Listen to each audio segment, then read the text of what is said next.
Namaskar, this is Akhilesh Bhargava. Welcome to Tit-Bits on Business and Finance with me. It was in her 2021 budget speech that the finance minister announced that a national monetization pipeline would be launched to monetize the operating public infrastructure in order to finance the construction of new infrastructure in the country. The declared purpose of monetization was to raise funds for the build-up of much needed infrastructure in India at a time when the government's own finances are known to be extremely weak and fragile. A wide and diverse range of government-owned assets were proposed to be put on the block by the finance minister when she made this announcement in the budget. The finance minister recently announced a national monetization pipeline based on the recommendations of the Niti Aayog. She said that asset monetization will lead to value unlocking of the government-owned public assets. She further said that ownership of the assets will remain with the government and there will be a mandatory handback in each case. She then mentioned that there won't be any land sale. The National Monetization Pipeline is talking about brownfield assets, she said, where government investment has already been made and where the assets are languishing or are not fully monetized or are remaining underutilized, most of which are truly so. So by bringing in private participation, she said, you can monetize it better, and with whatever resource you're getting, you can put it into further infrastructure creation in the country. The vice chairman of Niti Aayog, while reiterating what the finance minister said, says that monetization of government assets is not a fire sale or a discount sale of public assets. He says that the government is not ceding ownership of the assets, and at the end of the transaction life, these assets will be handed over to the government for further utilization. After all, the ownership of the government assets is not going to change hands. The government targets to raise about 6 lakh crores to the National Monetization Pipeline over a period of 4 years, of which 88,000 crore rupees are expected to be raised during the current financial year. The assets being monetized are very diverse. They include roads, they include railway stations, they include passenger trains, oil and gas pipelines, power plants, transmission towers, transmission lines, fiber optic network, warehouses, airports, guest houses of the public sector undertakings, and even sports stadiums are proposed to be monetized. The list of assets on the block is apparently so huge that it explains the government's own estimate to raise about 6 lakh crores in 4 years' time under this plan. Any sale of a government asset is fraught with fractious, bitter politics, and so the minister and her babus have clarified at the very outset that the National Monetization Pipeline is not a sale of government assets.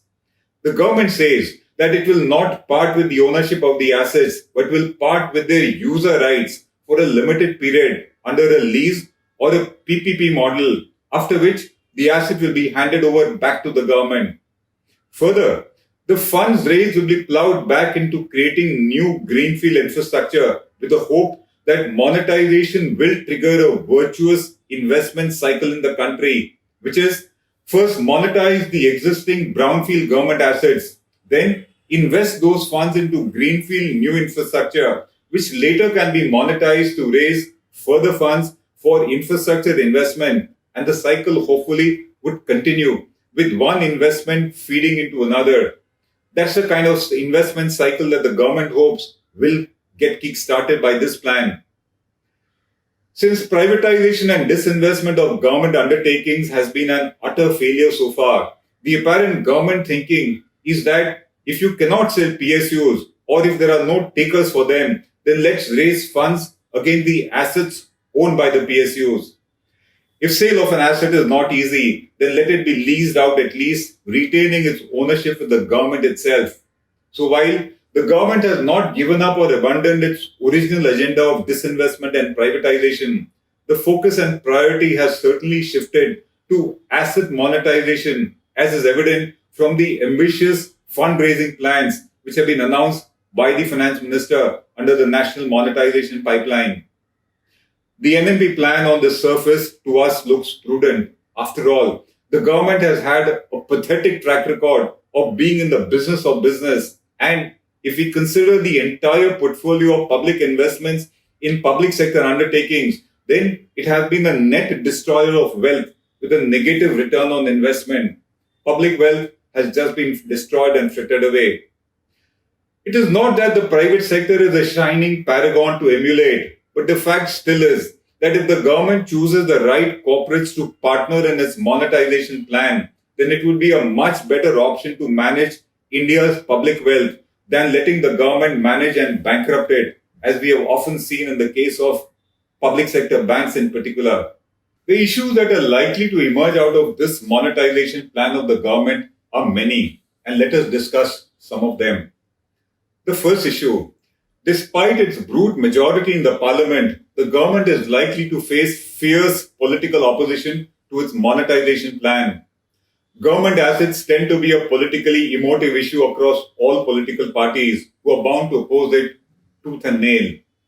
The fact that the present government does not generally reach out and take everyone along with it only makes the opposition to the government's plan deeper, bitter, and it will linger on.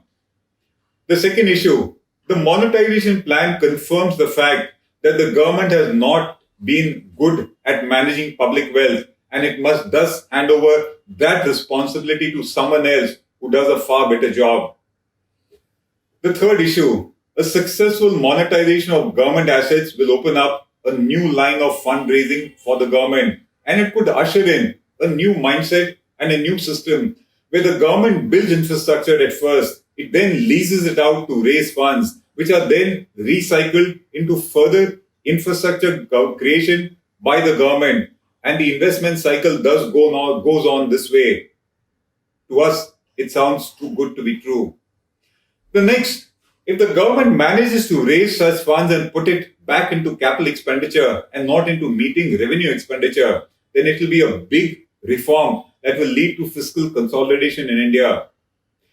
While the monetization plan needs to be time-bound, to us, it is unlikely to be so if you go by the government's track record in disinvestment and privatization of public sector undertakings.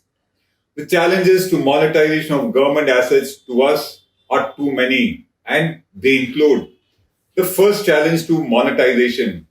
Any private party that is expected to invest and then exploit a government asset will need to borrow from the banks against it, without which the project or the investment will not take off. Will the government mortgage its assets to permit private parties to raise loans for the project is a big question that needs to be answered, and it is a difficult question. The second challenge: government asset monetization comes with the baggage of stiff trade union opposition, contingent liabilities, existing mortgages to the lenders, defects in the title of the assets, unknown liabilities, missing titles, etc. These will certainly hinder the government's monetization plan. The next challenge: PSU assets are often charged in favor of lenders who may not permit their lease out till their dues are cleared by the government, which may not be easy. The biggest issue: if the financial terms, which include valuation, pricing, curbs on user charges, minimum return on investment, etc., are not reasonable and attractive, and they do not give an attractive return to the investors, then the investors will not be interested in government assets and monetization would fail.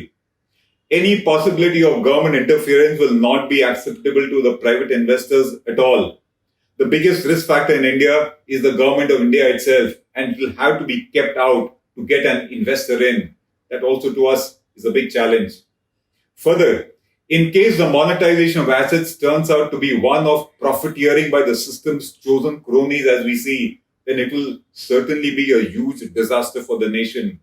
And finally, since the model on which basis the government proposes to monetize is not known, whether it be TOT, OMT, dry lease, wet lease, PPP model, SPV, InvIT, REIT, etc., to us it is too early to comment whether the monetization plan of the government will succeed or whether it will go the Air India way, which is continue to languish.